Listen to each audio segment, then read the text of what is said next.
ನಮಸ್ಕಾರ. S R public ನ್ಯೂಸ್ಗೆ ಸ್ವಾಗತ. ವಿಜಯನಗರ ಜಿಲ್ಲೆ ಕೊಟ್ಟೂರು ಪಟ್ಟಣದ ಸರ್ಕಾರಿ ಬಾಲಕಿಯರ ಪ್ರೌಢಶಾಲೆಯಲ್ಲಿ ಹೊಸದಾಗಿ ದಾಖಲಾತಿ ಪಡೆದ ವಿದ್ಯಾರ್ಥಿನಿಯರಿಗೆ ಇತ್ತೀಚೆಗೆ ಅದ್ದೂರಿಯಾಗಿ ಸ್ವಾಗತ ಕಾರ್ಯಕ್ರಮ ನಡೆಸಲಾಯಿತು.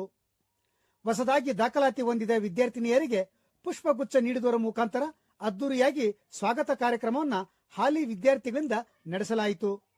ಈ ಕಾರ್ಯಕ್ರಮದಲ್ಲಿ ಶಿಕ್ಷಣ ಇಲಾಖೆಯ ಅಧಿಕಾರಿಗಳು, ಶಿಕ್ಷಣ ಪ್ರೇಮಿಗಳು, ಎಸ್ಡಿಎಂಸಿ ಅಧ್ಯಕ್ಷರು, ಸದಸ್ಯರು, ಮುಖ್ಯ ಗುರುಗಳು ಹಾಗೂ ಸಹ ಶಿಕ್ಷಕರು, ಎಲ್ಲ ಸಿಬ್ಬಂದಿ ವರ್ಗದವರು ಮತ್ತು ಮಕ್ಕಳು ಭಾಗವಹಿಸಿದ್ದರು. ಈ ಒಂದು ಕಾರ್ಯಕ್ರಮದಲ್ಲಿ ವಿಶೇಷ ಉಪನ್ಯಾಸವನ್ನ ನಿವೃತ್ತ ಪ್ರಾಧ್ಯಾಪಕರಾದ ಡಾಕ್ಟರ್ ಮಹಾಬಲೇಶ್ವರ ಇವರು ಮಾತನಾಡಿ ವಿದ್ಯಾರ್ಥಿಗಳಿಗೆ ಜೀವನದ ಗುರಿ ಮತ್ತು ಉದ್ದೇಶಗಳನ್ನು ತಿಳಿಸಿದರು.